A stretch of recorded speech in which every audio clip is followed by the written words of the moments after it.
Hello, and welcome to another episode of CRT Sound System. And we've got episode 99. And we're talking about Street Fighter Zero, Street Fighter Alpha, if you're nasty, I guess. Here with Reese as always. Reese, how are you? I'm great. All Americans are nasty by that statement. And you know what? I agree. It's true.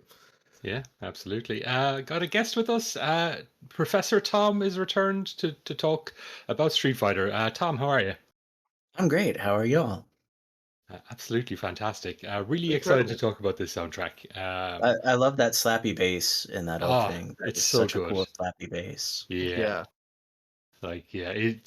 That was from the Street Fighter Alpha 2 soundtrack, and I guess we'll probably talk a bit about it later. But I wanted to open with that one specifically, just because I think it's an interesting contrast to the original. The player select theme from the original game is sort of like just sort of showing the difference between the soundtracks. But yeah, Street Mhm. Fighter. Tell us about Street Fighter Alpha, Tom. You're in charge of that tonight, I think. I did so much research too. Oh, I fantastic. I did not do research. So the Street Fighter Alpha games are the first Street Fighter games that Capcom made when they finally said, "Okay, we've made enough Street Fighter 2." So they came after like Street Fighter 2 Part 7. And they are done in a very anime art style Hmm. that is a lot like the art style they used for X-Men and Darkstalkers, and a lot of these sprites from Street Fighter Alpha and its successors went on to be used in other Capcom games. Indeed. Uh, yeah, Capcom milked the Sagat sprite Oh my God, for yeah. all three alpha games, and then also in Capcom versus SNK 1 and 2, and they did the same thing with Morrigan's sprites. Like, she had the same Oh, sprites in Yeah, that 7 Morgan sprite has been games. around. yeah, yeah. Yeah. The Morrigan sprite got around. Like, everybody's Yeah. everybody's been around the block with the Morrigan sprite, and she likes it that way because she's No, freaky like yeah, because she leaves a corpse devoid of blood at the end. Yeah. So they kind of wanted to experiment and go in a little bit of a different direction with these games, and they made Alpha, and then they immediately turned around and made Alpha 2, which Mm. I think really did a lot better than the original Alpha. And that's the game that introduced Sakura to the series. Uh, Mhm. these are also the games that introduced Dan to the world of Street Fighter. Mm. Everybody loves Dan, and it also brought some of the Final Fight characters into the Street Fighter series Yeah. proper, Oh, like yeah, I completely forgot Guy. about that part of it, actually. Yeah. Yeah, Cody is in Street Fighter Alpha 3, and like Soram and Rolento, and I feel like there's one other guy whose name I'm forgetting because I did not do 110% research for this show. Just That's okay. enough. This is a zero research podcast. We just love to go in blind. um, Yeah. Yeah, like zero is kind of a weird one because or alpha. I'll keep continuing to call them both zero and alpha because I just I'll never learn the difference. Um, but like the first game of the series is kind of weird because it's a very transitional game, and I was saying this to Reese before we started recording, just like it is this weird sort of liminal space between like old Street Fighter and modern Street Fighter. And like you can hear it in the soundtrack, you can hear it in and you can just see it in like the way the game plays and how it feels and everything. Like they've just whatever happened between like zero and zero two, like they just a switch flipped or something like that. I'm not quite sure, but like Mhm. zero feels so much like Street Fighter 2 in a lot of ways. Like obviously it does a lot more. There's some more complex things, like it's got an actual proper combo system and things like that built into it. But like it still uses a lot of the same themes. For example, like a lot of the themes from the character themes are the same as they were in 2. They're just like slightly better sounding, just because of the improved sound hardware. But then, like once they get into 2 and 3, They sort of lean more into things being different, and like the themes are different. The actual sort of gameplay feels a little bit different as well. I'm probably least familiar with Zero as a game that I've played. Like I've played all of them in various incarnations because they do like to re-release them on various things. And Yeah, I've barely played Street Fighter Zero. I've played a yeah, ton of 2 and a ton of 3, but yeah. barely touched 0 at all. Yeah, three would probably be the one that I've played the absolute most of. I think that game is just a lot of fun. And yeah, just two was the one like that. I think it was one that one of my friends had on the PlayStation. So we ended up just playing that one because it was what they had. Um, and then like 3 was the one that I got really into when I started getting properly into fighting games shortly after Street Fighter 4 came out, and I was like, all right, there's actually a ton of Street Fighter games that I never played. So then I went back and played like the EX games and 03 and then like the Street Fighter 3 trilogy. That was when I got really into the Street Fighter 3 trilogy. And like some of the X-Men, sorry, some of the Marvel and Capcom games that I didn't play either because I think it was like the one that isn't X-Men versus Street Fighter, but it isn't Marvel superheroes versus Street Fighter. Yeah, whichever. Yeah, no, yeah, the superhero versus Street Fighter, whatever it is. Like that was the one they had in some shitty arcade in possibly in Tralee that I think, but like there was a not very good one in one of the arcades in Tralee, and I remember playing that one, but like I. This is one of the ones that I sort of went back to when I was like filling in the gaps for Street Fighter once I got really into 4 back in like 2010. Yeah, the Marvel versus games, like they didn't have great home releases. Like there's not unless you owned a Saturn. If you owned a Saturn, then you got, X-Men versus Street Fighter and it was great. You got X-Men Children of the Atom and it was great, but if you were a Children of the PlayStation Atom, that's the one I owner, was thinking of. Children of the Atom. Yeah. If you were a PlayStation owner, you suffered. You didn't get Sadly, yes, yeah, it was game. like it was the PlayStation version of Alpha 2 that I played, and yeah, like they did their best with those. Like, I mean, like the fact that Alpha 2 was on the SNES, the Super Nintendo, or was it the first Alpha? Yeah, Alpha 2 is the one that's on the Super Nintendo, and that was such a big ball port. Like, oh my god, like that game is. I can't ridiculous. believe they even attempted to port that game. Yeah, it's like the 1995 version of like the games you would see ported to the Atari 2600 at the end of its life, like like Double Dragon for the 2600, and there's a Ikari Warriors there's a 2600 port of Ikari Warriors, and like both of those games I'm just like, how did you possibly who thought you could even do that? Like, yeah, oh my god, so Alpha 2 for the Super Nintendo, crazy port on Capcom's part. It is mostly playable. It's not the worst. Like it's genuinely like an impressive, like just technological feat, if nothing else. Yeah, it's one of the most amazing. Like it's like one of the swan songs of the Super Nintendo in some way. Yeah, I think it is one of the last things ever released on it officially, wasn't it? Yeah, I can't. Yeah. I mostly remember that existing because of it was like on the Virtual Console when they did Virtual Console. That's great. They bring the worst version of Alpha 2 to the Virtual Console. Yeah. Because it was on a Nintendo platform. Yeah, pretty much. Yeah, that's a very Nintendo move. Reese, what's your sort of experience with Alpha? I know you mentioned 3. Was it 3 on the PlayStation or 3 on the Dreamcast? We had 3 on the Dreamcast, which is sort of my where I spent most of my time. Although I did play 1 and 2 in arcades, I would see it regularly.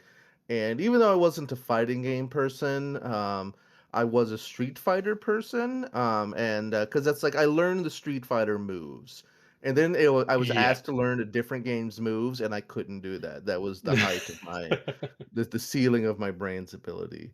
But my understanding, what my feeling with Street Fighter Alpha was, I got it and I'm like, oh, okay, this is Street Fighter 3. They just named it like Aliens. It's got a fun naming convention. And then they Mm. started doing 2 and 3, and I got more and more confused. Just because I was a very simple teenager. And then when 3 came out, I was like, that's it, no more. I played Marvel vs. Capcom instead. And then stopped, slowly played it less and less as my friends played fighting games less and less. But I really enjoyed Alpha 2, probably, or Alpha 3 rather, and the Alpha series in general, probably because of its connection to 2, which I sort of still understood. Mm. It was, I think, just that I think Street Fighter started innovating to what is now called modern Street Fighter more and more, which, I'm sure is great for the game, but started leaving me behind a bit. And so this is where I was just kind of like, I could still exist for one final round of pretending I had any chance at anyone except for against my little friends. But I remember going in there. I remember I played 2 a fair bit in the arcades, and I remember going in there and not understanding Dan was terrible for quite some time, and just being like, well, no, there must be some kind of like cool advantage to why his moves suck shit so much. Like if I could just connect, they must do so much damage, or there must be like a way you can juggle with them that's so interesting. Yeah. And then sort of just like on there was a real lesson in the world where I was like, no, just the end just sucks shit, and I love him. Yeah, Um, sometimes a character is just bad in a fighting game, and just yeah, like, yeah. I At mean, least I Dan Dan's mean, bad is, on purpose. yeah. yeah. I I mean, mean, Dan look, is I'm a Sakura main anytime Sakura's in a game, and she's always dog shit as well. So, um, fair, yeah, fair. I feel that her terrible fireballs, and yet I love her. I feel like there was some version of Street Fighter 4 where she was actually playable, like really competitive, but don't quote me on that because There was she was not my main. she saw some niche play as like a reset character, because like she had some very good reset play that you could do with her, but it was one of those things where like she was actually still so bad, but you needed to be so much better at the game than somebody else who wasn't that good in order to perform with her. So it was just like, it was just this weird handicap you put on yourself to to be able to actually do these resets with her. But like, if you were good with her, she was quite strong because she was very tricksy. She has a lot of mix-ups. She has a lot of resets, um, and like she just has a lot of options that are all very bad.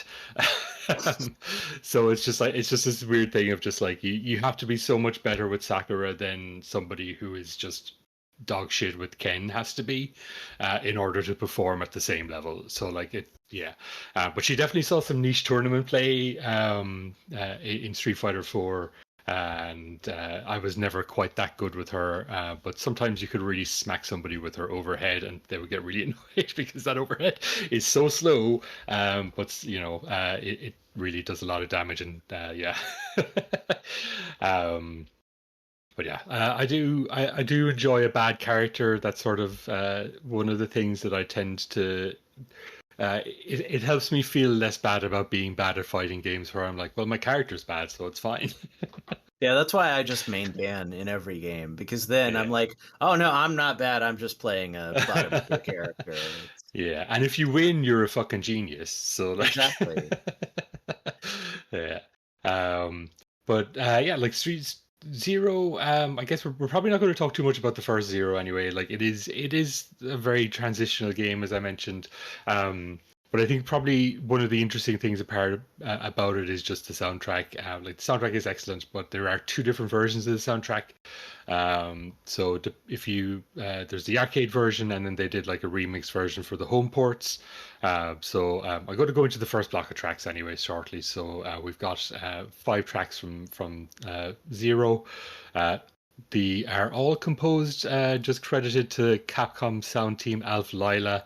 I'm sure we've mentioned them on like a Mega Man episode or something before, but they're sort of a combination of just the sound team plus like a house band type thing. Could you maybe explain what Alph Lyla is a bit more, Tom? I'm not sure if you have a bit more experience with them, but In so much as I know the answer to this one, I would say that Alph Lyla is the Capcom version of Zuntata for Taito, or the Sega Sound Team for Saturn. I guess the SST Band for Sega. yeah, they and- occupy a kind of a weird space, I think, in that regard. Yeah, 'Cause, like, it's like the composers kind of just formed a band together to do yeah, arrange tracks, and so it's like a combination of, it's somewhere between band and, I don't know. It's not a yeah, thing we have. It's not like a thing that Western developers did. no, Like, there's no like Acclaim band. There's no like, you know. yeah, and I think it's confusing as well, just because like some things are like it's not clear whether they were credited as a group or just as like this is the like with Konami Sound or the Konami Kuke Club, whereas like that was just a general broad name for everybody who worked under Konami's sound team. Yeah. But it could have been any given person. Whereas, like with the Yeah. Alph Lyla, sometimes they're credited as though they are a group who were doing this, and sometimes they're credited as though they're just like a cover identity for all of these different people. So it can be a little bit unclear in terms of like who actually performed on certain tracks and who actually was the composer and stuff. So a lot of the stuff that's credited here is just credited as Capcom Sound Team Alph Lyla. Some of the stuff I do have specific credits for, thankfully, at least. It's nice to be able to give credits to Yeah. people at all. Yeah, for absolutely, video game yeah. music. Like, so much Um, of it is just lost to time, and Yeah. or you do have a name, and the name is like, H Flower. Like, And Yeah. who is they the and H mysterious Flower person? has maybe 700 Capcom credits over 15 years. Yeah. It's check out our House Bands episode 71 for a Yeah, deeper we did a bit of Alph exploration. Lyla on that, I think, yeah. Yeah, we did Sagat stage, we did Guile stage. It's a good episode. So Yes. I think we better capture the vibe, I think, in that episode, because it's a very ephemeral kind of, they're like, oh, we've got a hobby band, and our hobby band also works for Capcom. Like, Yeah. it's it's a weird vibe, but it's Yeah. good. It's great. Indeed. All right. Let us jump into this first block of tracks then. So I have two from the arcade version. So another version of Player Select. Then we have Ryu Stage. And then from the console version, we have the Sagat remix theme, Ryu's remix, and Adon's remix.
we'll have to talk a bit about Yoko Shimomura because while not credited on this soundtrack in the slightest, is responsible for the tracks at least that came from Street Fighter 2. So the Sagat's team and Ryu's team that we heard there were both originally in Street Fighter 2, and I think it's part as well of just like that sort of transitional nature of the first game that I talked about, that just like it has this mix of like the older character themes plus like the newer characters have their own original themes, but like once you get into 0, 2, and 3, the original characters start getting new themes, all of which are pretty fucking excellent. But like just it's cool to hear those sort of different variations on those classic character themes as well. Yeah, and also like at that time, anything Street Fighter just stood in Street Fighter 2's shadow. And with time, we've been able to appreciate the like distinct identities that these games all have. But at the moment, like Street Fighter 2 was such a huge game. Like, if you got Electronic Gaming Monthly, like there was over a year where Street Fighter was on the cover. Every single issue. It was like, I don't know that there has been a game that was so big and so dominant. I mean, kind of Grand Theft Auto 3. Like it was kind of like Grand Theft Auto 3 was so huge for a while, but like video gaming was more of it wasn't a monoculture even then, but it was much closer to a monoculture than it is today, where like there's 2,000 games coming out every day on Steam, and 200 of them are actual real games and not AI slop or asset flips, and like I mean Street Fighter 2 in particular is such an interesting one because like I've talked about my experience with arcade games and stuff in the past, but like and we've obviously talked about it on the Street Fighter 2 episode, but like the way you talk about that as like as a sort of like a monocultural kind of thing is very interesting because like it is something that hit everybody, like just everybody in any country in the world that got the game, and most countries did, like they have very similar stories of like going down to their local arcade or like playing in like a laundromat or like in like the weird games room of a hotel. Like there's so many different stories of just people lining up to play Street Fighter 2 specifically. And then like just the whole rush afterwards then of trying to get as many different fighting games into different places as possible. And then that's how you ended up with like people finding like World Heroes 2 in a shitty laundromat or in like a garage or something like that. Or like in a waiting room of a hospital or some goddamn thing like that. But like the way Street Fighter 2, even before like we had a worldwide sort of like Minecraft is probably the biggest example of something like that, or Fortnite, where like every kid in the world, whether they're in Ireland or whether they're the US or wherever, is sort of aware of it culturally. But like Street Fighter might be the first game that had that kind of reach.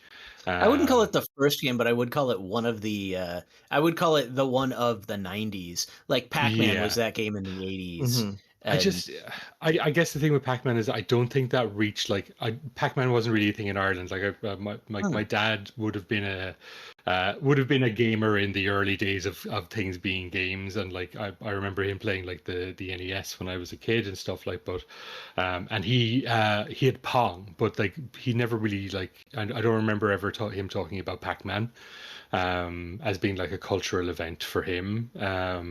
And like I feel like if my dad had experienced Pac-Man, he would have told me about it. Or at least I would remember him telling me about it at least. But like Pac-Man sorry. Go ahead, yeah. Pac-Man was like a fad, like pet rock or something. Like, not speaking of Pac-Man's great. I love Pac-Man, but that culturally, I feel like they weren't like, oh, this game is so sick. They're like, oh, this game is popular, and it's kind of the first exposure to a video game idea. So it was sort of like, oh, we have the Pac-Man song, and we have a bunch of like Pac-Man t-shirts and stuff, and then that faded from view pretty quickly. It's like the next fad came along. I would say Street Fighter 2 is definitely kind of one of those games, but it's a little different because it was the game that, if anything, could unite a room filled with gamers. It was Street Fighter 2, and this was Yeah. before it like broke games, kind of like broke out culturally, sort of like by Grand Theft Auto 3, I think, and Halo were more of those games where it started to be like, okay, a console is something every guy has, in front of his Yeah, TV like next there's to the one in every bong. dorm room, or like, yeah. I think, up until that point, Super Nintendos were still, every teenage boy had one, or teenage girl, and would, just like, and everybody loved to get into it, and it was the baseline for a whole genre, and it's sort of Mm. like the only other thing I think culturally, and it was definitely in its shadow, was Mortal Kombat because of the fatalities. Yeah. And so you would just be like, "Oh, there's a Street Fighter where you could punch him into the spikes." Anyways, Yeah, what if I there was a did, Street Fighter versus Mortal Kombat game? Who would win? That was a thing we yeah, would hear yeah, sometime. absolutely.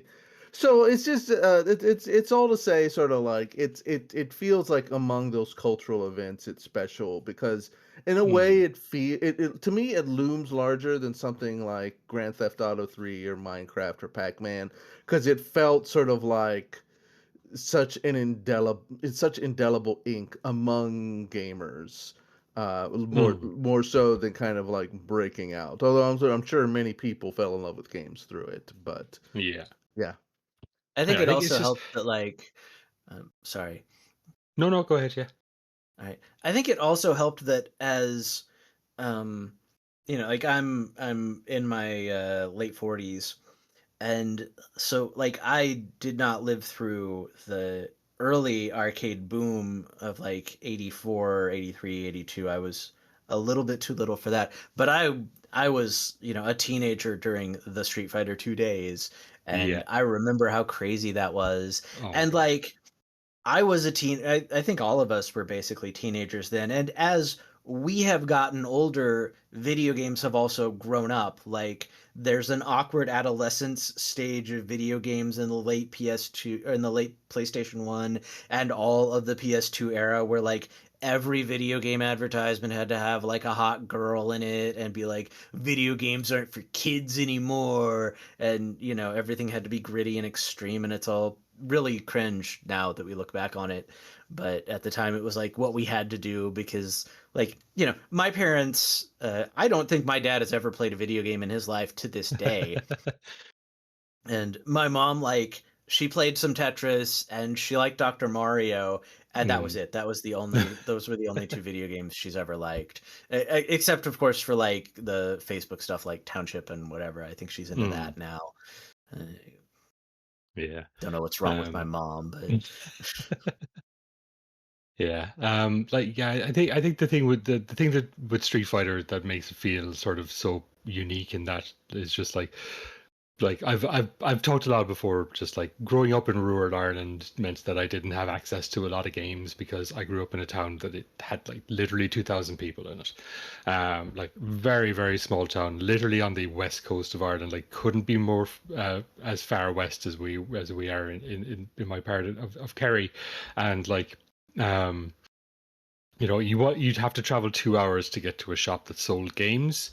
Um so like even with that all being the way it was, there were three Street Fighters machines in Dingle. Um, the smallest, like it's sort of like the three Street Fighter machines in this tiny, tiny town in the west of Ireland. Like to me, like I think that's why Street Fighter 2 is so, like just to me is this behemoth culturally, and like it's so widespread. And you hear stories from like people of all over the world. I've talked to people who like lived in Thailand, and like literally again lived in a village, so the most remote village, and like somebody managed to get a hold of it. Might have even just been a bootleg copy of the game, or like a Koryu edition or something like. But there was a copy of there was a Street Fighter 2 arcade machine that people were able to play, and like just the fact that it had that sort of cultural reach I don't think anything was had that beforehand really. I think that's really sort of where that lies in that regard for me, and it's not to like put down like the popularity of stuff like Mario or Pac-Man or Pong or anything like that, but just like I think Street Fighter 2 is really unique in that regard, and I guess that's just my own perspective because coming from an incredibly small town, and just being like I say three arcade machines for 2,000 people. Like that is an incredible ratio that I don't think you'd ever see again. That is absolutely ludicrous, crazy. Yeah. Like I also grew up in a town that was not particularly large in some ways, but also large in other ways because I grew up in a town with like 4,000 people living in it, but it was tourism was the economic driver, so we had tons and tons of people coming in every summer, and so like there were like 3 or 4 arcades, and like we had like one arcade game for every like 100 people, but also like that was a tourist thing. That was only because there were tourists. That would not have been a thing in a regular town that size. Yeah. Like, I mean, to be fair, Dingle is a tourist town, but only for like 3 months of the year at the time. So like, and I'm not sure how many of those would have been. Yeah, I suppose people would have brought their kids and stuff like that. So like, but even at that, like, just to me, just that being in that tiny space and just like there was always a Street Fighter 2 machine available to play was kind of wild. it was crazy how it was you just like go to the gas station in the United States and there'd be a Street Fighter 2 machine in the corner and you could play Street Fighter 2 and odds are there were 2 or 3 other people there to play it against you. Like, yeah, and like obviously the alpha games didn't quite get that penetration. Nothing got that. Unfortunately, there will never be another video game that gets penetration quite like that again. Like, Fortnite and Minecraft are ubiquitous now, but like those still involve you having a machine, and there's not that social aspect that you get with fighting games that are so cool. Where like, when you're in, there's a cabinet and you are physically right there next to the other person and you're like shoulder to shoulder with them. Like, and sometimes you're even like getting into it and body checking each other if you're in the wrong part of town or something. But like, it really is different than a lot of other competitive gaming, and God bless fighting games. I love them. Yeah. Fortnite feels a lot more like, I think the comparison to like Fortnite and Street Fighter 2 is something like Avengers Endgame to Star Wars, where it's like, yes, Endgame was sort of like the be all end all of the box office, but it was such an engineered, soulless thing. Sorry, Marvel fans, but while kind of like Star Wars was this like cultural freak out in a way that was kind of like more organic and feels bigger for it, and sort of like has a lot more of a lasting, legacy than Fortnite, where in that sort of stuff where certainly, those games are huge and that you can't take away from them. But I don't know. For Street Fighter 2 just feels so much more indelible. Like it feels like if you were to like wander down some alleyway and you come across like a video game mural or picture or something like that, it's gonna have Guile in It's it. gonna have Ryu or Guile or yeah. It's definitely not gonna have the banana from Fortnite in it. No, and like Fortnite is also weird. Like Fortnite does not define its genre the way Street Fighter 2 did. Like there are fighting games before Street Fighter 2, but Street Fighter 2 is the fighting game. Like that's where they invented 2D fighting games. It's it's like how there were maze games before Pac-Man, but Pac-Man defined that genre, and there were. I'm sure I could think of a rhythm game that is not Dance Dance Revolution that came before DDR, but DDR is the rhythm game. For sure. Yeah, for sure. Cool. Yeah. And for all that talk of Street Fighter 2, we should go back to talking about Street Fighter. Yeah, sorry. Dominates the conversation. But that is the thing, is like even poor old Street Fighter Alpha 2 just had that thing of like, it was always going to be compared to Street Fighter 2, and I feel like it sort of suffered for that, like just the Alpha series in general, because it did try to do something a little bit different, and yeah, it's just it was kind of harder for it, even though it just um, it had really really interesting like systems, especially too, like it brought in like there's custom the custom combos in combos and that. stuff like that, which are uh, like I think a lot of games are sort of trying to do stuff like that. Like Killer Instinct had the sort of the Dyla combo stuff that it was trying to do, whereas like Yeah, that was Mortal Kombat. I think Mortal Kombat the 3 had the combos that they were really yeah, there was into like this weird as a game combo with all arms the race in games at the time where like Mhm. everybody was trying to have like the biggest possible combos that you could do. yeah.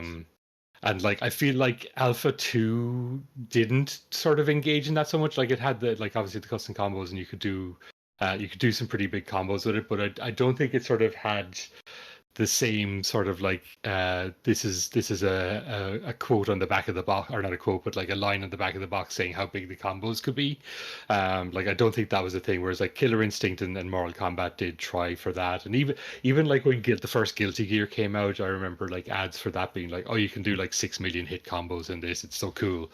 And like I nobody wants to actually do think that. I think I think Alpha and Alpha 2 benefit from that a lot, because like the challenge of having those 75 hit combo strings in games is that if you pick the game up 20 years later, you do not remember all 75 bits of that input. Yeah, Whereas if you pick up, Alpha 2 or Alpha 3 or Alpha today, like you can get the real meat and potatoes of the game, because yeah, it's not about giant, giant, giant combos. It's about creating enough openings for you to get like some game winning stuff in. And yeah. it's, Yeah, and I think that's why sort of Street Fighter is what appeals to me. Just and because you can always go back to it, and like even if you're not doing sick combos, like your bread and butter in Street Fighter can get you so far. Like just being able, just knowing your pokes, knowing your like footsies and stuff like that can do so much for you, even if you don't remember how to pull off every super combo, or even just like pulling off your like your strong combos, like being able to do just bread and butter stuff, even just being able to do like a medium kick into a fireball sometimes can just like push damage. Like it's really yeah, strong um fundamentals get you a long way in the Street Fighter games. yeah, And I think that's cool. The other thing I want to say about the Alpha games is that they arrived with an anime art style mm, that really represented a place where anime was finding an inflection point into Western culture. Like, yeah, in 1995, we actually started to have anime as a thing. Whereas, like, if you go look at the NES era games, like particularly the United States covers, like they were running away from an anime art style Oh, as hard as they could. absolutely. Could not agree Yep. more. We don't want The the cutesy Mega Man anime art style. We want this weird, awkward looking dude in a bright yellow jumpsuit who was literally drawn in 4 hours. That's talk go on, talking Reese. about talking about all this with y'all now, it sort of feels like Alpha kind of needed, or Street Fighter needed Alpha as this kind of like transitory concept to like grow into Street Fighter 3 and to like keep being the game that people were playing, because it feels like, at least in the zeitgeist here in America, like people weren't real, like Alpha was plenty popular, but people were kind of moving laterally to like Darkstalkers, and I feel like I saw so many more Street Fighter versus X-Men machines than I did Alpha machines across the board. Like, those were the machines that ended up in the pizza parlors next to the older copy of 2. And I only really saw Alpha at real arcades. And I think that sort of like it's tragic, but there had to be some sort of like something with Street Fighter was going to need to, I don't want to say fall or fail, but needed to transition to get to something proper. As I don't know if you would call the new Street Fighter games proper, but for it to grow beyond its Street Fighter 2 roots.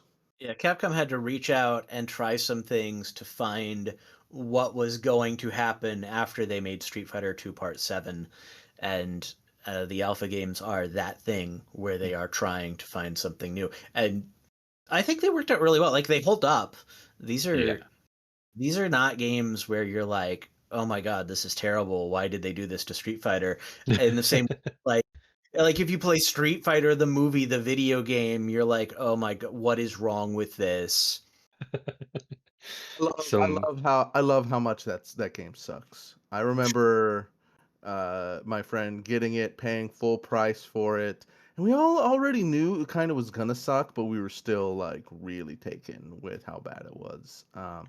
Future episode, Street Fighter the movie, the game. I'm not even sure if that game has music, to be honest.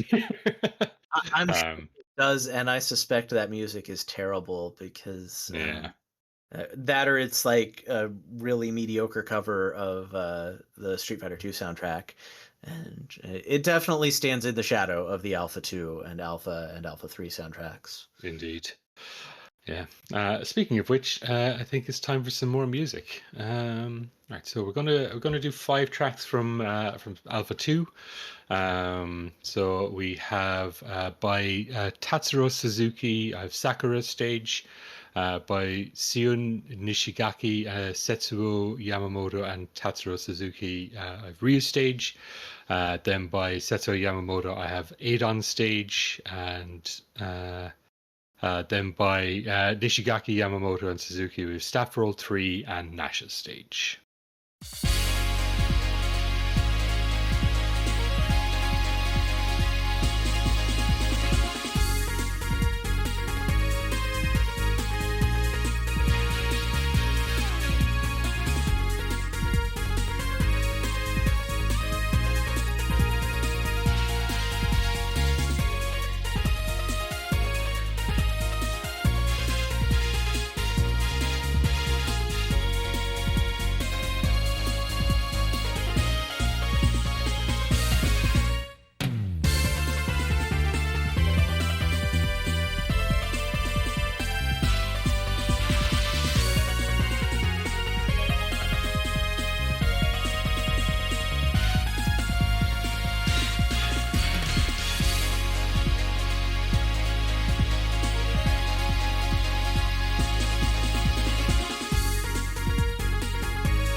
I feel like we got it. We got in the last block a bit too down the entirely wrong road. So we didn't really talk about the music, but I suppose it's probably a good time to talk about it. Just like again that transitional nature of the soundtrack and that sort of like the using the old tracks and like how they were remixed and redone for these games is really really interesting just as a sort of a point of comparison, and then just like hearing the sort of the types of sounds that they were using with the CPS2, and like even that was showing up in like Mega Man games and in the Breath of Fire games, like a lot of these same sounds are being used in the hardware, and I don't know, was it like was it because of the actual sound hardware itself or just whatever they were using to create the music, but like it is interesting just hearing the same sort of like voices, I guess, of like different types of like the saxes are really similar across these soundtracks, and like little guitar sounds, and like the chime sound that it just shows up across like every Capcom game that is in like that uses whatever their sound system is like yeah, it's just it's very distinctive to Capcom at the time. And I genuinely wish I knew a bit more about how like their sound was actually created. I'm sure I could like really dig deep somewhere and find out, but just like it is always interesting when you're listening back to these soundtracks and you just hear these sort of like repeated sounds that show up in so many different soundtracks, and you know, and again, it just really goes to show sort of where they were sort of looking to the past and sort of then looking to the future with regards to the actual sounds they were using.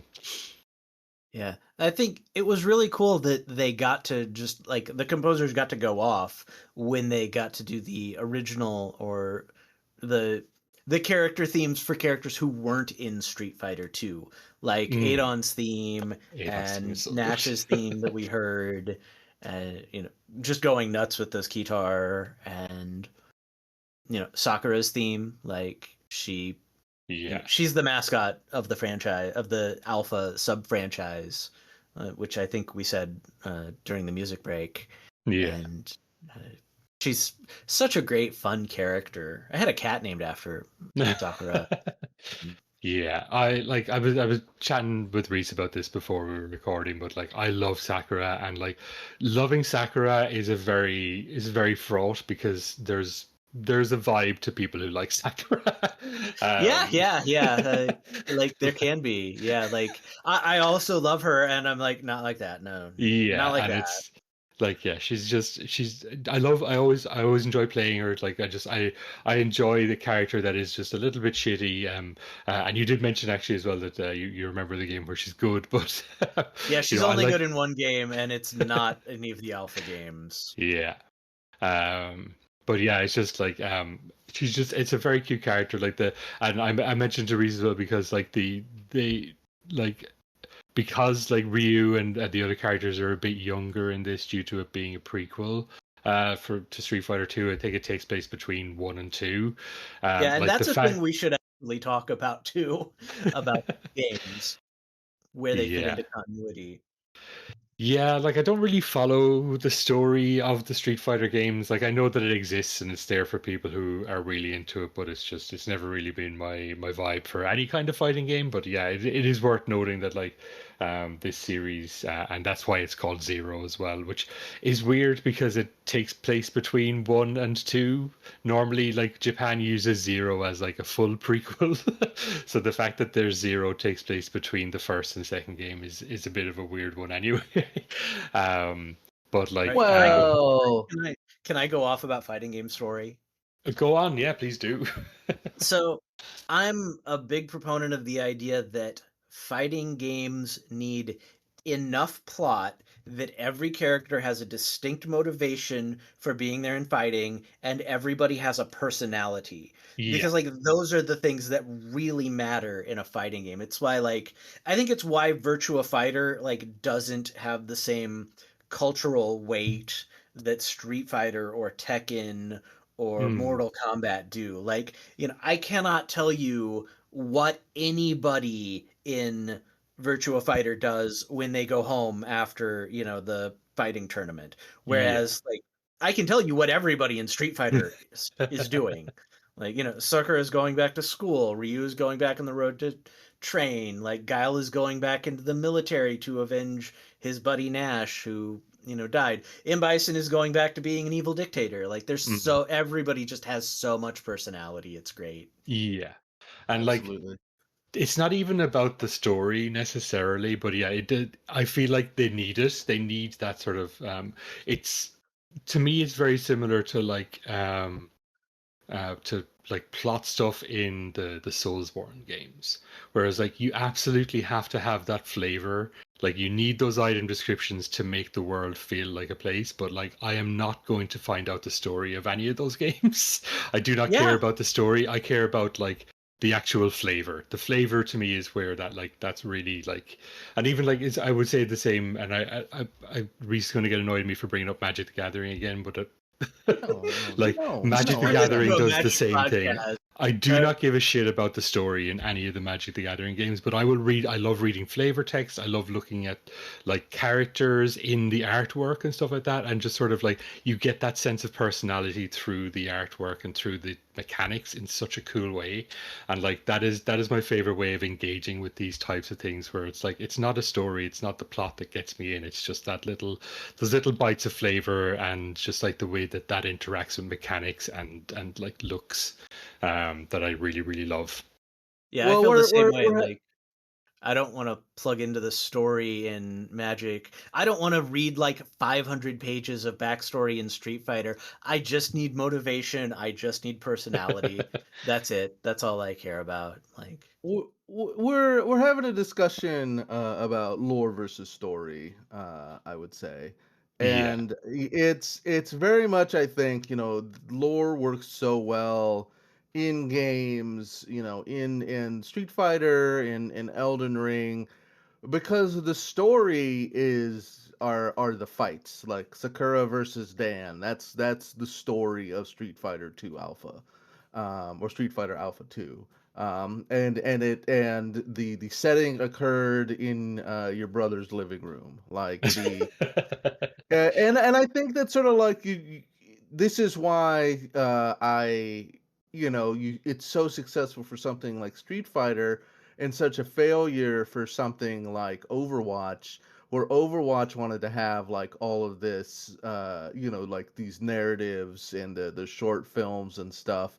But then you would be like, well, why are they all fighting? And they're just like, well, they're just fighting. It's cool. Yeah, I have no idea what's going on with Overwatch. It's just like somebody's throwing action figures together. Which is all a digression to say, sort of like they do it really well, and it sort of like lets you, cross the distance between you and the fictional world of Street Fighter, because you can kind of like you see Sagat, you know what Sagat's deal is, but it's not like defined concretely in a narrative sense, and so you can kind of just like give it your own sort of like spin on however you view people like Sagat in real life. I hope you don't actually know any people like Sagat in real life, but you know what I mean. Yeah. You bring yourself to the Street Fighter universe, and you kind of that influences how you see it. But I love that there is so much personality there, and also that everybody feels like they belong in the same world, despite being so different. Like, there's a 15-year-old schoolgirl, and she's having fights with a evil dictator, and and a jungle monster. And a jungle monster, who is now her best friend, one of her best friends. Oh, really? Like wonderful. Like that is one of the things, and like it's like Dan, Blanca, and Sakura are like BFFs. Yeah, and Sakura's got her own rival, who we'll talk about in the Alpha 3 part. Yeah. And just to kind of wrap it up and connect it back, is that I feel like Alpha is really making a effort to mature, and I think that there's like a lot of bold stuff about its presentation, including the music. Like I can only imagine how the musicians of Capcom felt about doing another, Ken theme or whatever. And it feels like they understood that you still needed to have the like base Ken theme, but it feels like each one it's not just, oh, we're just gonna turn this up to 11. It's making its own sort of like instrumental decisions, and putting in the sort of like really kind of like distinctive funky bass line in a lot of stuff, and it makes it different from something like you know Street Fighter versus Marvel Superheroes, which is not a game I'm slagging at all, but is it's a lot more to sort of like, here's your best friends, the Street Fighters, and we've presented them, and they're sort of like the way you mostly remember. And it feels like Street Fighter Alpha 2 is having a like much more painterly. We're we're still a 2D game. We still have hardware limitations, but we're not these pixel characters anymore. We're these hand drawn anime Mm.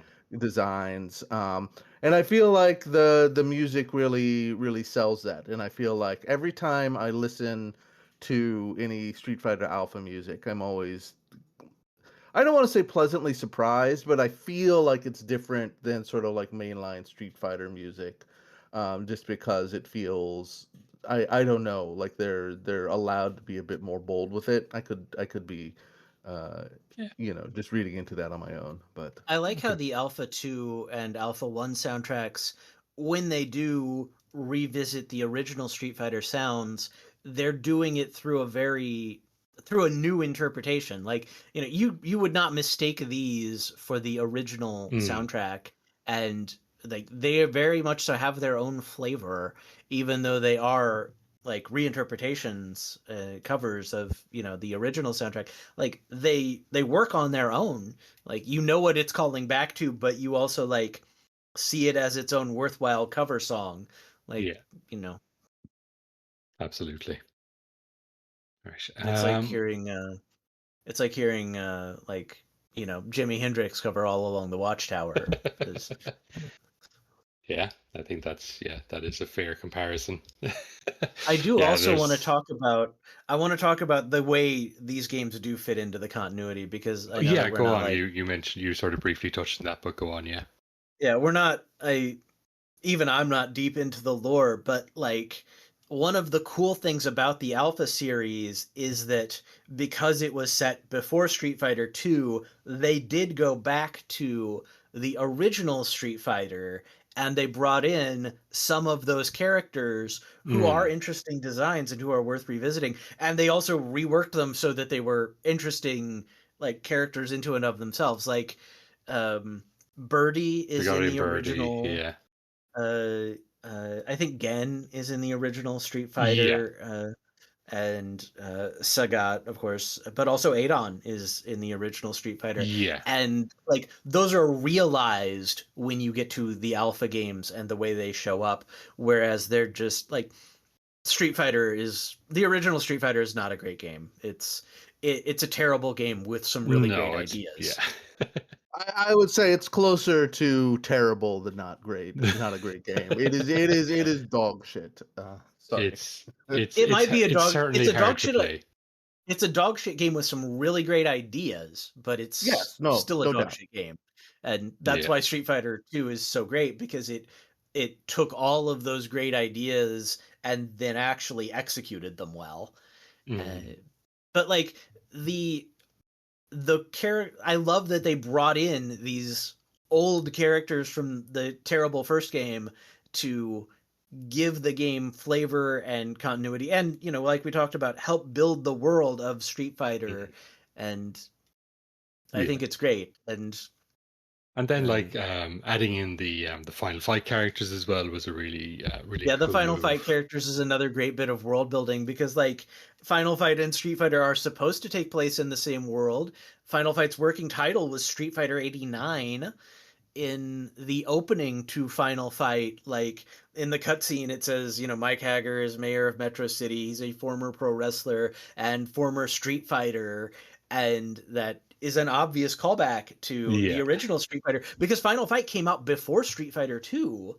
Mm.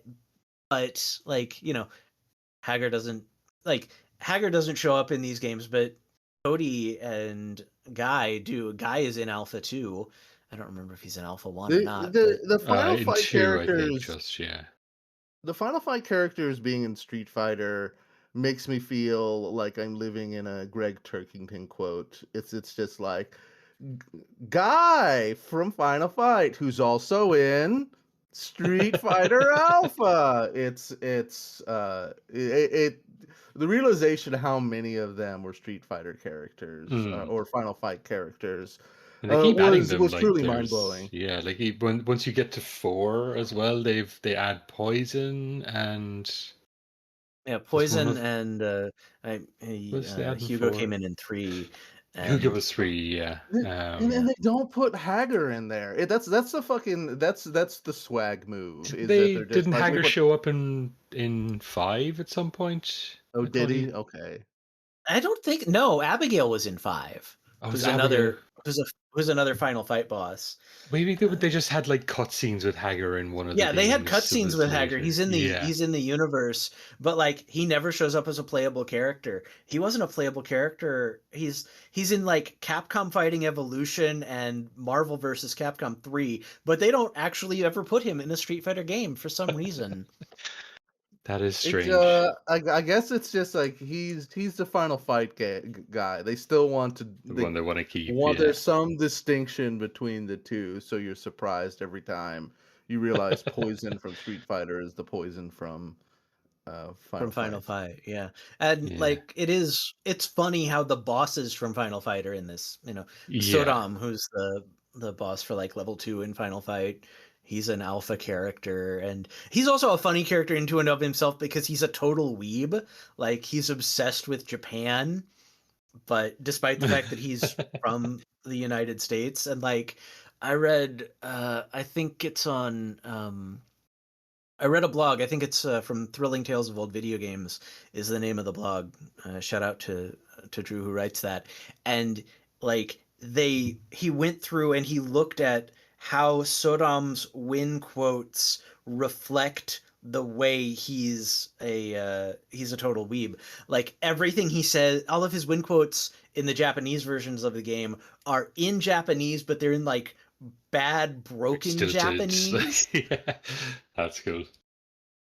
Yeah, he loves Japan, but he has no idea. Like he doesn't actually know Japan. He just loves it, which is a sentiment all of us share. Same. Who could say otherwise? I mean, they were really ahead of the curve in having a weeb character, I guess, in that regard. Yeah, I have been to Japan, and there are like going to Japan. There are occasions where you're like, "This is so cool. I'm such a weeb." Like you just you know it, you acknowledge it. It's cool. And in the 80s, Japanese tourists would come to the United States and we would feel the same way about them. So I know that there's a big thing in Japan right now where they're unhappy about tourists coming in from other countries. And, I lived in a tourist town growing up. I get it. Yeah. Well, I mean, it's, anecdotal and a little mean, but, I had a friend teaching English in Japan, and sort of regaling me with the stories of the people who would come by for a year and realize that sort of like they got to Japan and like people treat like manga as just sort of like, oh yeah, I read that sometimes. They're not like obsessed with it. All the good manga gets translated and comes to the West. The ones that are still in Japan maybe aren't always the great ones. And it's sort of like these repeating stories of people coming into contact with the reality of Japan, how they're just people like us, and it's not necessarily commodified like it is in the presentation in America. Was always amusing. Shout out to Weebs though. Yeah, I mean, yeah. There, but for the grace of God, go I. I think I actually have gone there a couple of times. And possibly. I don't live there full time because I'm, married and a parent and a successful professional. Got stuff to do. No, I mean, I'm guilty. I'm not pretending to be better. I want to clarify. I went to Japan one time and I was like, oh my God, the convenience stores. Look at it was No. The convenience stores are cool. Like when I went to Japan, my children didn't eat anything except convenience store food because they're both really picky eaters. Fair enough. All right. I think we'll jump into the next block of tracks. So we've got one track here from the Street Fighter Alpha 2 Gold soundtrack, which is the console version. So that is just credited to Capcom, and it is Cammy's theme, which I'm assuming was originally composed by Yoko Shimomura. And then we have some tracks from a remix album. So there was a remix album called Street Fighter Zero 2 Underground Mixes. The Sounds of Spasm. So those Awesome. are all That rules. remixed by somebody called Spasm, and we have Ken Stage Beyond Nature Mix and Ryu Stage Beyond Nature Mix.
every time I get to include some weird remix that's just like a jungle remix of something from a video game soundtrack, it just brings me such joy.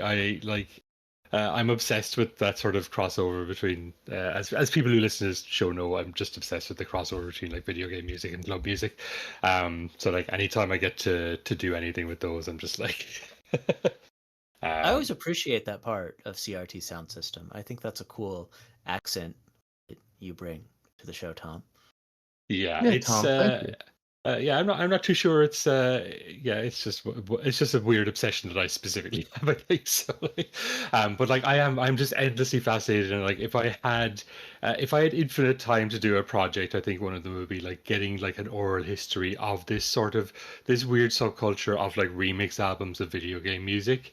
That was like specifically ones from the 90s where they would get like jungle artists and D&B artists and techno and whatever to come in and do like essentially work for hire to remix video game music, because I'd love to find out just more about like how they were brought in and whether they had any interest in video games, or were they just like coming in and just being a jobber and doing it. I get the feeling from looking at the credits of Spasm, otherwise known as Naoki Atsumi, that like he is probably a bit more of a video game guy, because like a lot of his stuff is like remixes for video game music and anime soundtracks. Done stuff on like Initial D, as that is more of like a Eurobeat thing. But the one that has jumped out to me now looking at it and I need to track down is a Mac and X remix soundtrack. Because the Mac and X. Yeah, I did not. I love the Mac and X soundtracks, and I did not realize that there was a remix album of that, and now I need to go and track that one down. Because I don't know if we've played Mac and X music before, but it is tangentially related to the Shin Megami Tensei series. I think there are some like weird plot connections, but the main reason is that it's interesting. I think it's just because it's one of the first Shoji Meguro soundtracks that he did for Atlas, and like has some very similar sound stylings to those earlier Persona soundtracks that he did. Yeah, I love it. I love a good remix. I love a bit of jungle and drum and bass on the soundtrack as well, or on the podcast. And again, like the console mixes of these soundtracks are also sort of a really interesting sort of time capsule of the way video game music was sort of produced at the time, because it was obviously so hardware based. A lot of the time, it was very difficult to reproduce things for CD based hardware in particular. So that was why a lot of games had like different soundtracks on the like completely different arrangements even on PlayStation versions, because you saw it when we did the Tekken episode last year as well. It's just like you had these very you had the arcade soundtrack and the PlayStation soundtrack. I think like Soul Blade did it. A lot of games that were on like the PlayStation era did like a console version and an arcade version, and it is interesting to sort of hear the differences in terms of instrumentation and arrangement that they do for them, even though like the songs themselves are the same. It's like it's neat because like the Alpha 3 and Alpha 2 were both running on the Capcom CPS2 board, which is very much a piece of 2D hardware. And like you would go through the arcade and there would be this Q Sound logo that was part of the attract sequence for those games. But like those are, these are not CD quality Red Book Audio console systems. I guess they're not console. They're not CD quality hardware. Like these are still like chiptunes. Yeah. And they're really cool, really sophisticated chiptunes. Like yeah, absolutely. I appreciate that, and I love that. And there's a CPS1 version of Street Fighter Alpha. Oh, but really? not Okay. Yeah, they did it. I in so much as I did research for this episode, I did learn that they had a bunch of extra CPS1 boards laying around that they were trying to offload, so they like made an Alpha 1 port for CPS1 and then sold it cheap because Capcom likes money. Yeah. Interesting. Is it was those are the ones available for like the Black Friday deals? Like, what I'm curious to the differences to the vibes. I'm sure they were sent to like, markets in developing countries or, like the 7-Elevens in Japan or something where like the venue owner just had a little bit of money and wanted, something that would bring in a Yeah. few bucks. And I guess like you could just swap the boards out if you already had like a CPS1 system. Yeah. I mean, a lot of arcade hardware was like that. Like there were a ton of conversion kits, and like there was it evolved to where there were some standard cabinets, and there was the JAMA standard hookup. And I don't know all the details of that because I arcade hardware is a place where my game knowledge is lacking. But yeah, I know it's me.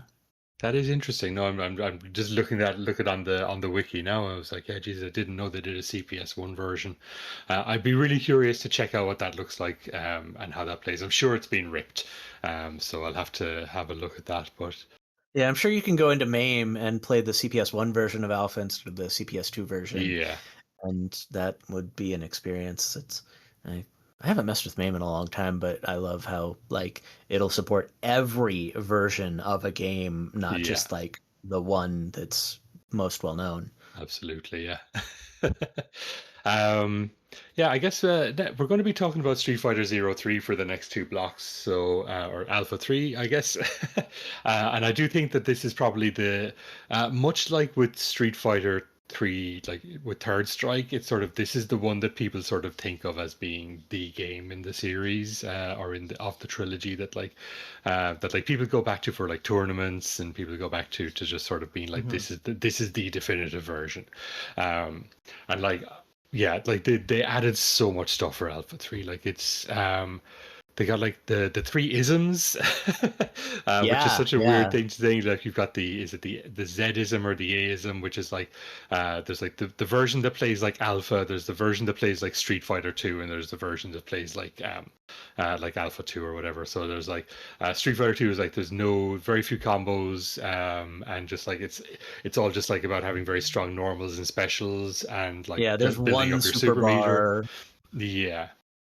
And it doesn't have like not just defend. Just defend is the there's air blocking. That's the thing. I think no, but there's like a timed block mechanic.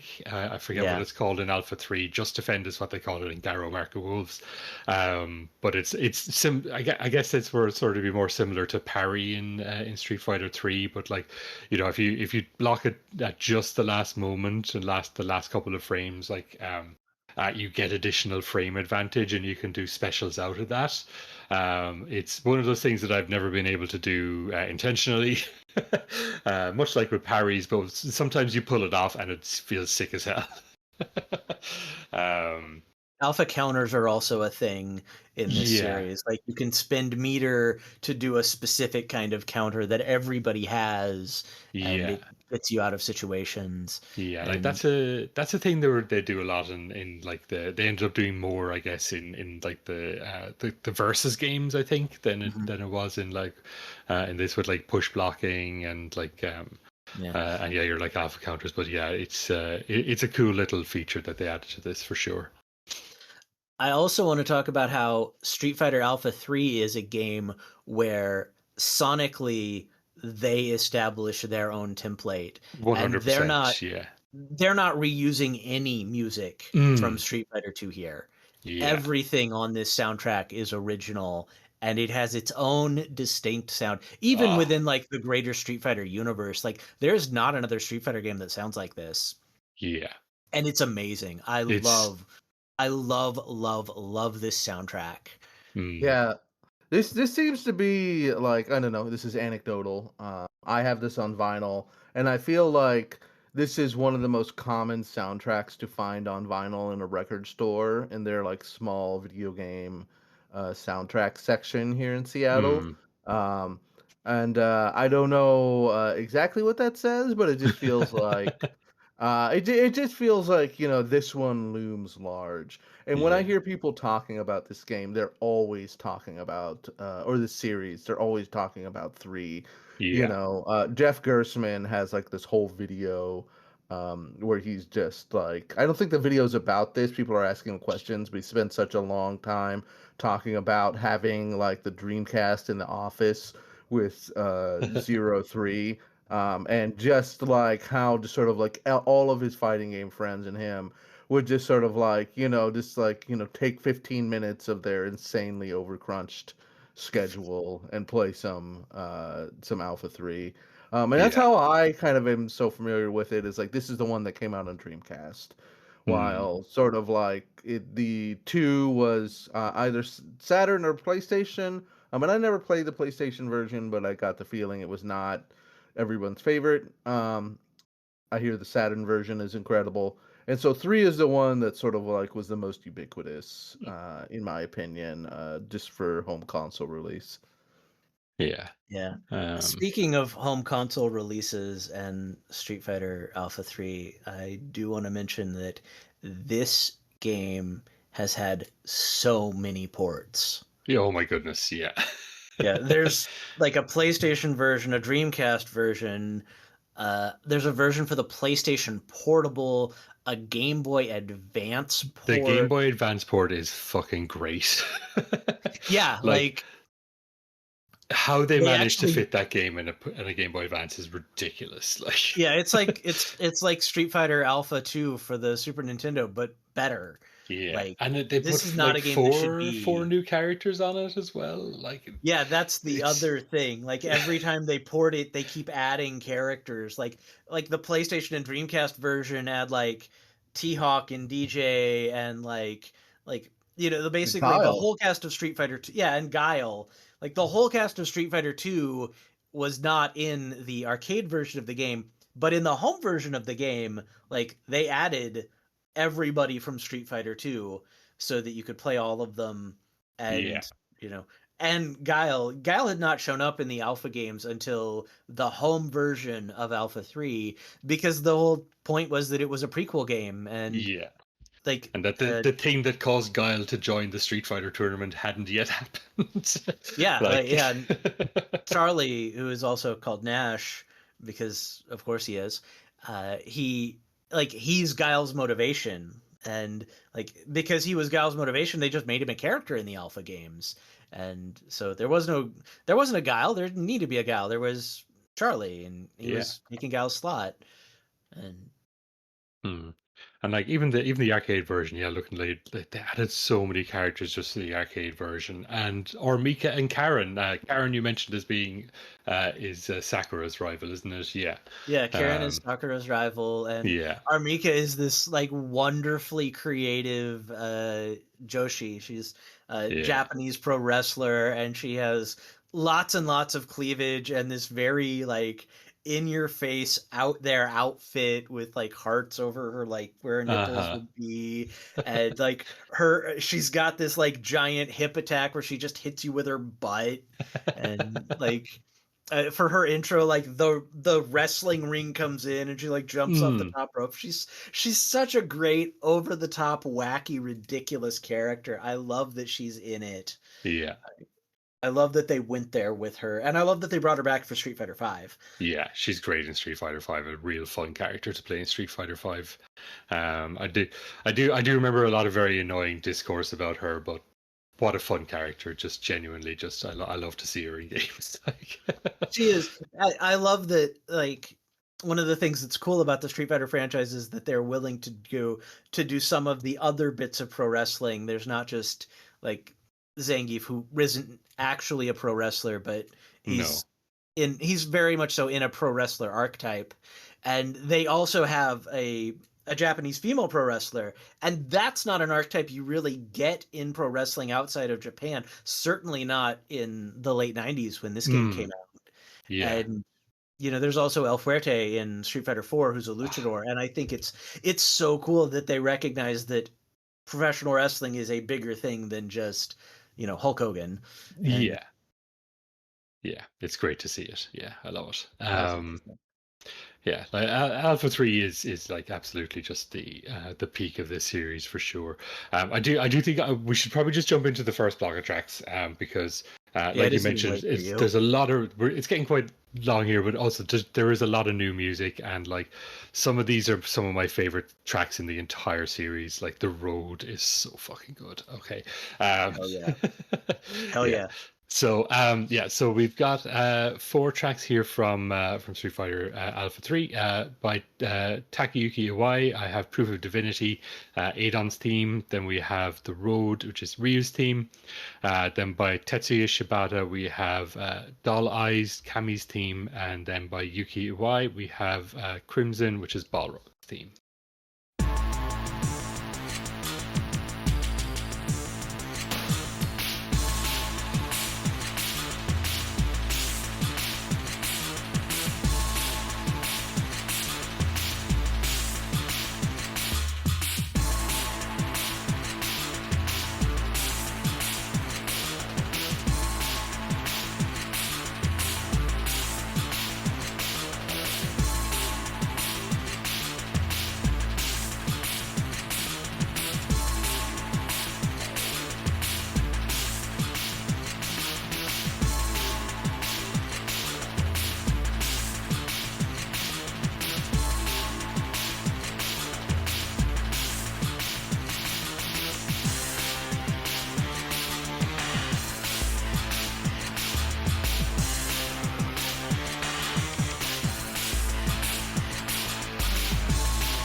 One thing I love when I'm like listening to tracks on the sound on the podcast that like I I don't always sort of give my full attention to these soundtracks when I'm listening to them sort of in preparation.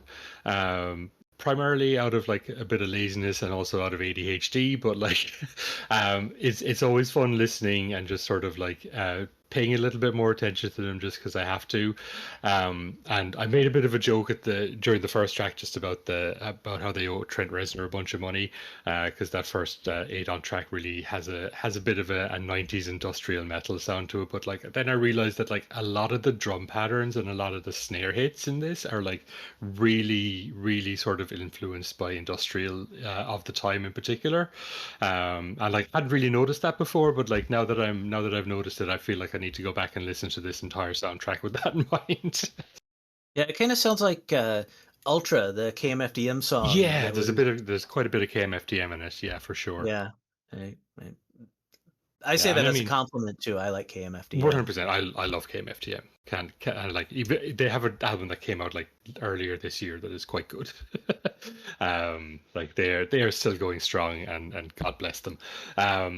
But like and I suppose that is kind of appropriate as well because like we talked about the sort of the weird anime boom and like there is a KMFDM connection to that anime boom as well because for like and a Street Fighter connection because like they had a bunch of tracks that ended up being used in like the manga releases for these because one thing they did when they did the Street Fighter 2 movie in the West was they just redid the soundtrack with a bunch of licensed tracks from like medium to big size bands, I guess. Like I guess like Yeah. Pearl Jam is probably the biggest band that they would have included. But they like, could have yeah, gotten KMFDM and afforded to pay them because like manga was not a big operation in the late 90s. But yeah, I mean they did include KMFDM. Ken listens to some KMFDM on his radio in one track, as I recall, or in one scene. But like then like the KMFDM tracks were used as like part of like mangas like promotional videos as well. I forget which they track had it that was. trailer that was in front of everything. It was Ultra. Yeah, Ultra was it was Ultra. back. Well, it was in fact Ultra. Okay, yeah, cool. I was trying to remember which track it actually was, but yeah, like that. I feel like to a certain people of a certain age, like they associate like KMFDM and things like that with anime, which is and also with Street Fighter, which is kind of an interesting like weird crossover, I guess, between that. But it was in the air at the time. But now I am curious, as Reese mentioned, like, did Trent Reznor play Street Fighter? He probably did because he's the kind of nerd that would play Street Fighter. And did he realize that they were ripping him off? I don't think he would say he would say they were paying him homage. And they would, yeah. I mean, he would smile about it. He is somebody who understands the value of a good rip-off as well. So I think, like, I think he is. Yeah, there's the thing where I think it's Down in It that sounds like a Skinny Puppy track. And yeah, one or two other things like that. Yeah, I mean, I like this was the absolute golden age of people ripping off Nine Inch Nails. So I think that he was probably like, well, it's Street Fighter, whatever. I don't mind it as much. Yeah, I'm unfathomably rich even now. So yeah. To come back to Street Fighter Alpha 3 specifically for a minute, the announcer in this game is so awesome. Yeah. He's so over the top and like every like the rounds begin like triumph or die and go for it.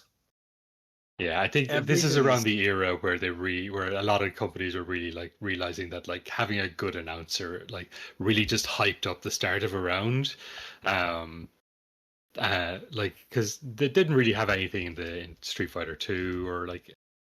Yeah, like I'm the Street Fighter 2 stuff is just like round one, fight. Exactly, yeah. There's a very sort of like, yeah, it's just very basic, but like it was around this time where like I guess you like Soul Calibur or Soul Edge where like you were getting full on commentary from the announcer as it was like yeah, Soul Edge has great commentary and Capcom versus SNK 2 has great commentary and this game has like in the pantheon of fighting game announcers, like those three like go up there. Those are the first inductees. Yeah. And like Guilty Gear with the Heaven or Hell, like Yeah, Heaven or Hell, the cool yeah, Guilty Gear thing too. Like, and yeah, that's such a cool like way to start a round. That was exactly. It's not just round one fight; it's Heaven or Hell. Like shit's Yeah. going down. Like, Yeah, exactly. crazy's happening. It's like, yeah, you were going to die or you were going to ascend to the heavens. Like that is. Now, trying to Yeah. die is say in Alpha 3, and that's Mm. so cool. And also the visual flair for this game, like there's like stuff goes on, like the different isms you have the colors, and like the way the stages start, like have things slamming in and coming in, and there's a countdown clock you can see in one corner. It's so visually cool. It really does break away from like the display of like Alpha 2 was working more in the display model of, Street Fighter 2, and Alpha 3 brings so much flair into it. Like, like things don't just change. Like you don't just see the characters, like they slam down from the top of the screen with their portraits, and Yeah. like there's so much impact to everything, and like they've added like a bunch of frames of animation as well.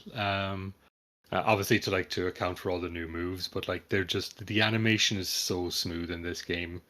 Like, and not that it was bad in Alpha or Alpha 2 as well, but just like what they added to this just really gives it so much life, and just like, as I say, there's so much impact to everything. You've got like when your special moves comes out, like the flash that you get is the always whole like, screen like goes the screen changes color, and it's like the Dragon Ball Z background or something for you're like doing the super. That's so cool. Yeah. And I think where they sort of really started to figure out the style, like how good like important style is to it. And like, yeah, it's such a gorgeous game. Like those big everything is so big.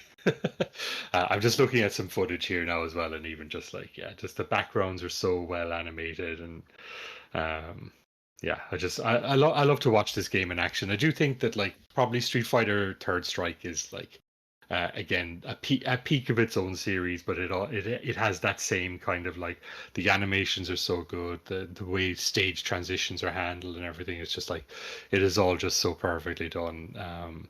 Like it is a real sort of love letter to the sort of the art of animation and the art of like good quality fighting game design. Like the way a fighting game feels is so important. And like I feel like a lot of the crappier fighting games kind of miss that, whereas like, that like hit stop when you actually punch somebody, like it has to feel a weight to it, and that just that hit stop will always give you that moment to react then as well, and like just and you even don't just get like that from time. Yeah, exactly. And even like when you look at stuff like when like I'm looking here, like when Ken is doing his fireball, like the energy is blowing back his hair, and like you can see his gi like being blown back, like there is a force and everything to what's going on screen that is just, it has like, visual impact, like you feel it. It's so cool. It's so sick. Yeah, I love it so much. And I think they built on this when they went to Street Fighter 3, because that also is, that's the most beautifully animated 2D game. Like I think the only game that eclipses it is King of Fighters 13. And King of Fighters 13 came like what, 10, 15 years later? I would say Garo Marco Wolves is up there as well. Like that is a stunning looking game, but that also is a great looking game. Yeah, it's difficult to compare King of Fighters 13, because that is one of the best looking games ever made. Like that is absolutely stunning. All right, we're getting a bit late here, I think, so we're going to jump into the final block of tracks here, so we can get everybody get everybody back to their normal lives. Because I think we could probably sit here and talk more about Street Fighter for a long time. So I got 2 more from the original soundtrack, and then 2 from the console release. By Takayuki Iwai, we have Wild Nature, theme of Blanca. By Tetsuya Shibata, we have Feel the Cool, which is the theme of GOUKI / Akuma. And then with no artist listed, presumably just because this is from a rip, so I'm not sure who actually composed these. But we have Super Maximum, which is DJ's theme, and Get Your Partner Ready, which is the dramatic battle theme.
was actually something worth mentioning that we didn't really talk about was the dramatic battles. Like that was Yeah, a that's a thing from the first. Did they do it right back to the first Alpha game? I don't remember if it's in the first Alpha game, but I believe it is in the second. And it's such a cool idea. Like it's a Yeah, co-op mode in a fighting game where player 1 and player 2 are taking on one of the boss characters. yeah. And there also is a variant in Alpha 3 where Junie and Julie, who are they're The brainwashed. dolls. Are Yeah, they the dolls. They're dolls? these Yeah. brainwashed. These brainwashed assassin girls, and you fight both of them at the same time, and that is a cool. That's such a Oh, cool that's thing cool. to see in a fighting game. Yeah. Like it's neat to see fighting games experiment and get outside their normal comfort zone. Like that one mode in World Heroes where you share a life bar and you have to beat your opponent's life bar all the way to the end. Oh, yeah. Yeah. Yeah, like it's something I guess they sort of like just to sort of like to give the idea of these sort of like story battles, and they would do that in other games as well. But just like yeah, as you are these sort of as part of the like story mode, or are they just a separate thing that you have to unlock? I feel like they were a Trying to separate thing you had think. to unlock because this is not a thing that would happen in the arcade Yeah, version. so the arcade version has specific like fights against Adon, Akuma, Balrog, Vader, Saturn, and then by so like those are I guess you're sort of like Yeah, there would be um like boss your fights and preset rival boss fights. fights. Yeah. Right. Um, And but yeah, not then dramatic battle was its own home console thing. yeah. Yeah, so the console versions had the reverse dramatic battles. So one player to fight against two opponents simultaneously. Yeah, that's cool. Again, like it's a cool little thing they added in, and just to give a little bit of variety, and that's very cool. Looking at it here, it was in the first game, but you could only do it with a secret code, and you could only That's do it playing as Ryu and Ken versus M Bison. Yeah, that's probably because Ryu and Ken share a lot of animation and sprites. I would Yeah, think so. There's not as much to load into memory. Like yeah, from thinking that's about it from a technical perspective. yeah. It's sort of flavorful as well, I suppose, in that it's sort of yeah the Yeah, two it quote is. unquote main guys fighting against the big baddie. If you've seen the Street Fighter 2 animated movie, the end of that is a fight That between is true. Yeah, Ryu and Ken fighting M Bison, and that is supposed to be what dramatic battle mode is in the alpha game. Makes Like sense. interesting. you Okay. being able to play that fight.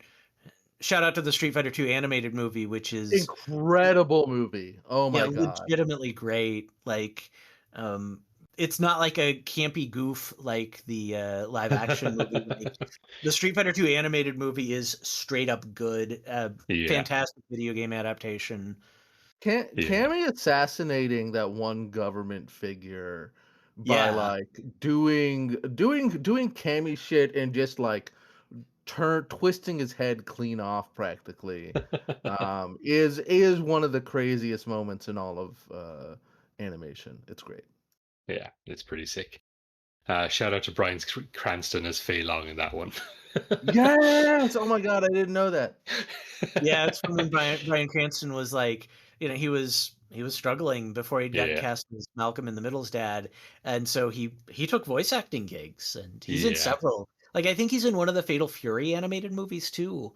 yeah, and he's in a couple of Ghibli movies as well, I think. But yeah, I remember being finding out because like they're anybody in these because these are all non-union as well, like they're all pseudonyms. Um, but yeah, I remember finding out that he was Fei Long. I was like, that's the funniest thing. um, yeah, like that movie is sick as hell, and I think possibly sort of influenced Alpha in a lot of ways too. Um, just Definitely sort for of the like better. in terms of leaning into the anime, and the Street Fighter Alpha anime is shit, but I would I explain why I guess haven't watched it. yeah, it's not particularly good. It's fine. It's better than the Legend of Chun-Li, I will say in its defense, which is barely a defense. But yeah, it's It's not great, but like it is interesting to sort of see the lineage from like them doing the animated movie here, and then how that sort of influenced the anime style of Alpha, which then got its own anime movie. It's like a big Ouroboros of Indeed. anime and video game. Yeah. All right. I think we better shut things off for the night now, because we've been recording nearly for 3 hours, talking about Street Fighter Alpha, and I could probably go for another hour. So if you'd like to plug anything now, Tom, tell people about your fine podcasts and so forth. You could, now is the time to do so. Yeah, I should mention my podcast is Shujin Academy VGM Club. You can find it wherever you find your podcasts. It's SHUJIN Academy VGM Club. All the other words are pretty normal, but Shujin's a little unusual. I play big blocks of video game music, and I talk about video game music a little bit. It tends to be a little less conversation than we get on CRT Sound System. It's very good. You can also follow me on a lot of socialist media platforms as either Shujin Academy or Shujin Academy VGM Club. I do a lot of posting on Blue Sky. I occasionally post on Threads as well. I tried having a Tumblr. Oh wow, we found the guy who posts on Threads. Yeah, the guy from Jameson from Bar Silence also posts a lot on Threads. Oh, interesting. Okay. On there. Interesting. Yeah, I've never met anybody or spoke to anybody who posts on Threads, so that's interesting. Jameson is active on there, and I have another friend, and she's very active on there, but she is not a video game music circle person. Interesting. She's far outside of that. Fair enough. One thing I'll say for Shujin Academy VGM Club is you genuinely put in so much more effort to it than I put into this. You actually go and like write out bits, and you do little ad reads during the episodes and everything, and like I really appreciate that you put in that extra little bit of effort to do that. It's honestly really good. It's really really enjoyable. We definitely are just like every time we log on, we're just like, let's podcast, let's rock and roll. We really just go by the seat of our pants. Yeah, there's something to be said for that. But I when I sat down to do Shujin Academy VGM Club, I was like, I want to do a show that isn't just a couple of people talking about video game music. I want to do a show that is very thoughtful and measured, and you know.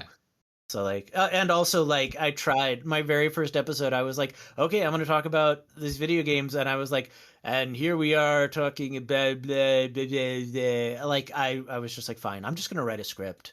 And to be honest with you, I consider doing that for this as well. Like right before Reeds is like, let's just convince me to do it with her, but like I was like, okay, well, I wasn't sure what sort of shape this podcast would take, and I was like, will I try and do it as like something very similar to yours, because I had listened to Shujin Academy at the time, and I was like, should it be something like this where it's a little bit more sort of I don't know what the word is, but like just a little like scripted, but like not in a way that feels just like somebody just reading it off a thing. Whereas like there's an engagement to the way that you sort of do your scripts that I think is really, really good. And like I think the fact that you do like you've got the facts laid out, and you're like, okay, this is what I'm going to speak about with regards to this, and I like that. And I tried to do something like that, and I sat down and I like recorded half an episode, and I realized that is absolutely not the way that that's not how I can organize my thoughts, and I need to be a very off the cuff person. So like I think at the end when Reese is like, let's just do this and just talk shit about music video game music, I think that ended up working much better for my ADHD. It works. Yeah, absolutely. Like, it's great. Yeah. And I'm absolutely glowing with pride at your kind words, Tom. Thank you. Yeah, no, I genuinely love the show. Like it's and like I do like that there's like I love to have a lot of different styles of like sort of approaches to sort of how you put together your playlist. I think is really good as well, because like you can take a little bit more of a thematic approach, and sometimes you find weird connections between music that I find really interesting as well, that I'm like, I never would have sort of put these two soundtracks or these two sounds together. Like you're really good going with like Animal Crossing, and oh god, what was it? This is like last year sometime, so I'm blanking on the other game, but I was like, yeah, it was like an Animal Crossing thing that you put together with like some sports game, even I think it was, and I was just like, that is a connection between those two that I never would have just like joined the dots on, and like I love being able to listen to somebody else's processes when they sort of put together their playlists, because I think that helps me when I'm sort of like putting together my playlist for these as well, where I'm like just sort of letting those weird neurons fire in your brain that connect music together is always is like one of the things that I love to do in this soundtrack in this podcast as well. Thank you so much. That's so awesome to hear. Reese, have you got anything you want to plug, or are we still flying blind on that? Go listen to Vigatoto. When is Alton going to have another episode of that out first? That's a great question. I think we might have roughly 35 episodes in the can right now, so Excellent. we'll Okay. see. So sometime in February next year, I hope. When are you going to edit those bonus things you told Oh my me god, to I get on your have great score? one nearly done, and I'm like I'm gonna try and put that out tomorrow if I can. Okay. So we're That's what I'm recording gonna start this. doing on the pod, is just shaming you. Yeah, we're As my recording friend and this on the co-host, that's my 17th. answer. And if there's not a podcast out on the 18th, you won't know until next week. But please shout at me. Yeah. The other thing I'd like to mention is this is episode 99. 100 is coming down the pipeline, and Yeah. we have something super special for you. I think you'll be really surprised. We're pulling out all the stops. It's going to be great. Yeah, I still I'm need to finish super putting excited. together the playlist for that one, but that'll be a fun little Also, congratulations, like preemptively, congratulations to you two on getting to 100 episodes. That's more episodes than I've done on my Thank show. you. Yeah, I mean, I've tried to just be like super consistent about this, because like I feel like if I let myself miss an episode, that would just snowball to the show just never updating again, because of my executive dysfunction. So it's just one of those things where I've just been like, I have to release an episode every 2 weeks, or else the podcast will fully end. Yeah. And I think sort of like our loosey goosey style lends its well to just having like doing 2 episodes a month, because it's just sort of like what we can just be like, okay, let's talk about this Nintendo game. We need to have an episode out. Yeah. And we can just do it. And Tom always has such a incredible sensibility with the playlists. It's the bedrock of the show, as I will reiterate on our 100th episode. But yeah. Excellent. All right, we'll finish up this one now, because this might be one of our longer episodes. I think it might. In fact, we're coming up to 3 hours here. So yeah, we're going to jump out with this final track here, which is ending Sakura 1, ending Sakura 2, from Street Fighter Alpha 2, and that is by Syun Nishigaki, Setsuo Yamamoto, and Tatsuro Suzuki. Thank you for joining us, Tom. It's been an absolute pleasure. Thank you as always, Reese. Thank you everyone for listening, and we'll see you in the 100th episode, I guess. Thank you, Tom. Thank you, Tom.